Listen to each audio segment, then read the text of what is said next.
नमस्कार दोस्तों, स्वागत है आपका यूट्यूब चैनल एबी टेक में।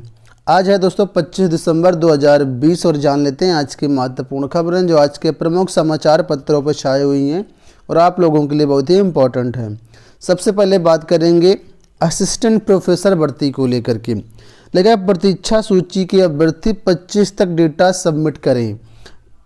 विज्ञापन संख्या 47 के अंतर्गत अंग्रेजी संस्कृत विषयों की प्रतीक्षा सूची में चयनित पुरुष अभ्यर्थी एवं हिंदी, वनस्पति विज्ञान, राजनीति विज्ञान व इतिहास विषय के मुख्य परीक्षा के बचे हुए चयनित पुरुष अभ्यर्थियों के लिए ऑनलाइन काउंसलिंग कार्यक्रम जारी कर दिया गया है। संयुक्त निदेशक उच्च शिक्षा डॉक्टर राजीव पांडे ने बताया है कि अभ्यर्थियों द्वारा ऑनलाइन डेटा सबमिट करने की जो तिथि है वो 25 दिसंबर यानी आज है एवं डाटा प्रोसेसिंग एवं परिणाम घोषित करने की जो डेट है 28 दिसंबर निर्धारित की गई है। ऑनलाइन काउंसलिंग कराने के लिए समय सारणी के अनुसार दिए गए विषयों में चयनित अभ्यर्थी महाविद्यालय के चयन के लिए विकल्प पत्र ऑनलाइन वेबसाइट इस पर वरीयता क्रम के अनुसार लॉग करें। तो जो भी अभ्यर्थी हैं विज्ञापन संख्या 47 के तहत उनके लिए विशेष अपडेट है। बात कर लेते हैं स्कॉलरशिप को लेकर के। दोस्तों एक बड़ी अपडेट है कि छात्रवृत्ति के लिए 50% अंक की बाध्यता खत्म। केंद्र सरकार के अल्पसंख्यक विभाग प्री एवं पोस्ट मैट्रिक छात्रवृत्तियों के लिए न्यूनतम 50% अंक की बाध्यता खत्म कर दी गई है।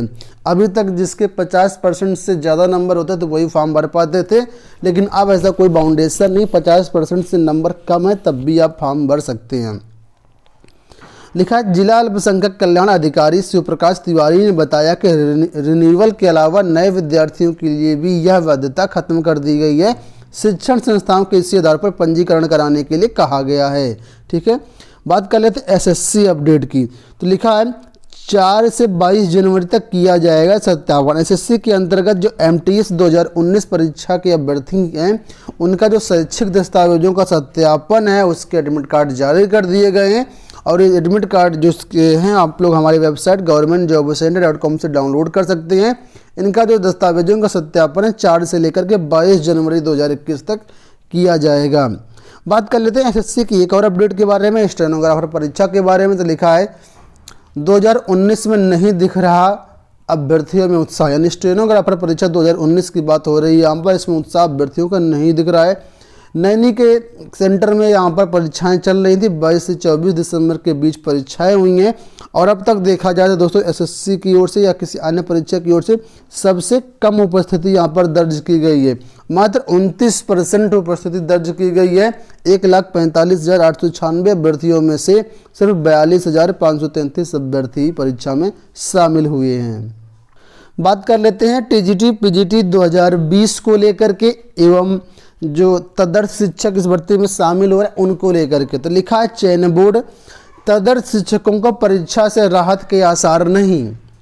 दोस्तों विभिन्न जो संगठन हैं जो आप कह सकते हैं कि एमएलसी शिक्षक एमएलसी हैं वो तदर्थ शिक्षकों को बिना लिखित परीक्षा के सीधा ऐसे ही नौकरी देने की मांग कर रहे हैं।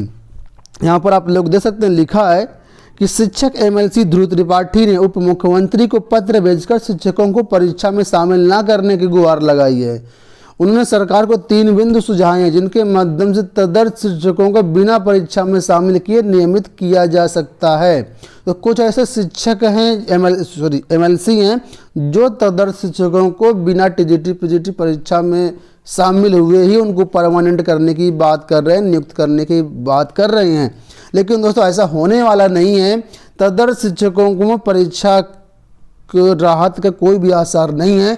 इनको परीक्षा देनी पड़ेगी। जैसे एक फ्रेशर अभ्यर्थी होता है परीक्षा देता है वैसे ही तदर्थ शिक्षकों को भी नॉर्मल जो परीक्षा होती है उससे गुजरना पड़ेगा और इसके बाद ही इनकी ज्वाइनिंग होगी। आपको बता दें टीजीटी पीजीटी भर्ती 2020 के अंतर्गत सामान्य प्रतियोगी छात्रों के साथ तदर्थ शिक्षकों को भी बैठना होगा और उसी एक ही परीक्षा में इनको भी पास करनी होगी। हालांकि इनको जो इन्होंने जॉब एक्सपीरियंस है उसके आधार पर इनको अधिकतम 35 नंबर तक का भारांक भी दिए जाने की चर्चा है। लेकिन प्रतियोगी छात्र जो है मांग कर रहे हैं कि इनको 20 नंबर से ज़्यादा भारांक ना दिया जाए। अब ऐसे में चयन बोर्ड क्या निर्णय लेता है, चयन बोर्ड कितने नंबर का भारांक देता है, ये सारी चीज़ें दोस्तों ऑफिशियल नोटिफिकेशन में ही पता चलेंगी।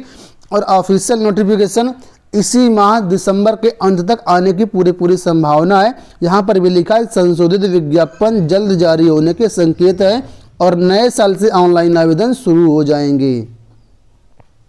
इसी बात को लेकर के एक अन्य अपडेट यहाँ पर भी दी गई है कि नौकरी बचाने को तदर्थ शिक्षकों को पास करनी होगी परीक्षा तो पास करनी ही होगी, बिना परीक्षा पास करे इनकी ज्वाइनिंग नहीं होगी। लेकिन दोस्तों यहाँ पर एक अपडेट और है, लिखा है कई तदर्थ शिक्षकों ने अभी तक नहीं दी कोई भी जानकारी। सभी तदर्थ शिक्षकों को आदेश दिए गए थे कि परीक्षा में शामिल होने के लिए पहले शिक्षकों का पूरा विवरण जिला विद्यालय निरीक्षक कार्यालय में उपलब्ध कराने थे, लेकिन इसके बावजूद भी कई तदर्थ शिक्षक जो अपना ब्यौरा DIOS में नहीं दिए हैं। और ऐसे में यहाँ पर जो लिखा है कि DIOS ने जिले के 97 अशासकीय सहायता प्राप्त माध्यमिक विद्यालयों के प्रधानाचार्यों से वर्ष 2000 से लेकर के 2019 तक तदर्थ शिक्षकों को नियुक्ति में सेवा मालूम संबंधित अभिलेख उपलब्ध कराने के आदेश दिए थे, लेकिन 97 में से करीब 78 शिक्षकों का डाटा यहाँ पर प्राप्त हुआ है। ये अपडेट है आजमगढ़ की।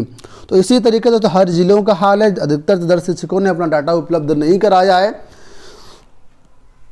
TGT PGT 2020 विज्ञापन जल्द से जल्द जारी हो, इसके लिए कल चयन बोर्ड को एक बार फिर से ज्ञापन दिया गया है। यहाँ पर आप लोग देख सकते हैं पॉइंट नंबर 2 पर मेंशन किया गया है कि विज्ञापन को अतिशीघ्र प्रकाशित किया जाए। और यहाँ पर आप लोग साइन मोहर भी चयन बोर्ड की देख पा रहे होंगे।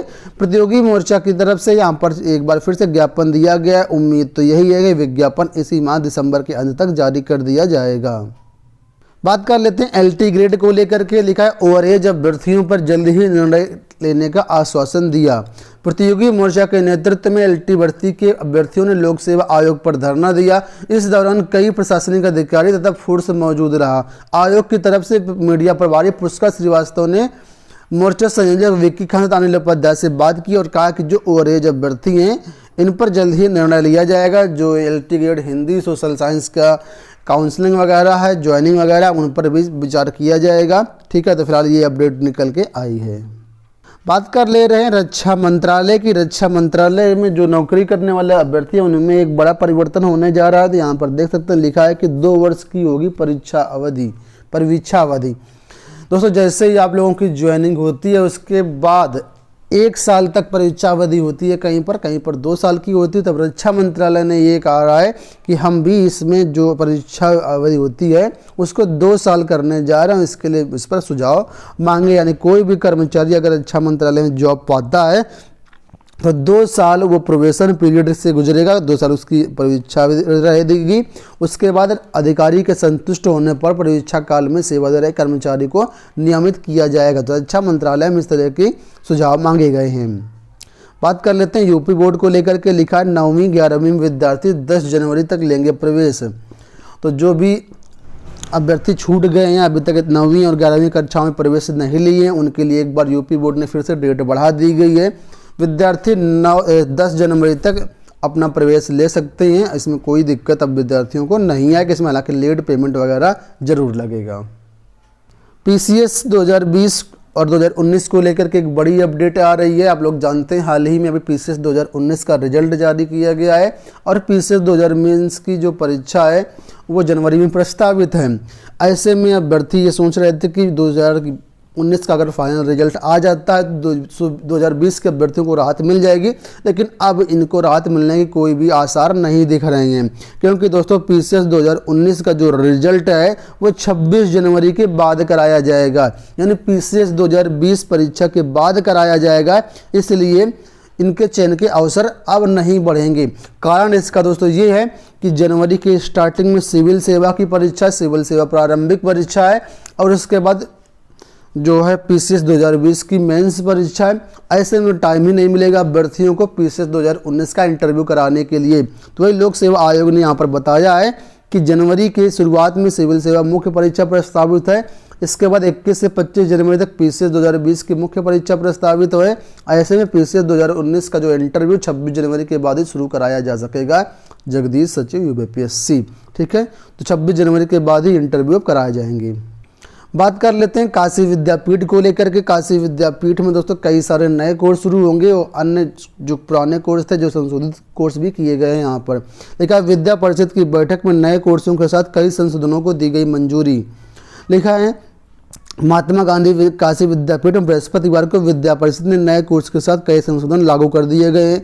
विश्वविद्यालय परिषद में बीकॉम एलएलबी और गंगापुर कैंपस में 5 वर्षीय बीए एलएलबी कोर्स शुरू होगा। इसके अलावा गंगापुर व एनटीपीसी कैंपस में डिप्लोमा इन साइकोथेरेपी शुरू करने पर ही मुहर लग गई है। काफ़ी कुछ यहाँ पर फैसले हुए गए विद्या परिषद, तो यहाँ पर आप लोग देख सकते हैं क्या क्या यहाँ पर बदलाव देखने को मिलेंगे, कौन कौन से नए कोर्स संचालित होंगे, क्या क्या यहाँ पर संशोधन किए गए हैं। तो ये हो गई दोस्तों आज की पूरी अपडेट। ऐसा करते हैं वीडियो पसंद आया होगा, वीडियो को लाइक और शेयर कर दीजिएगा। इस वीडियो में इतना ही, धन्यवाद।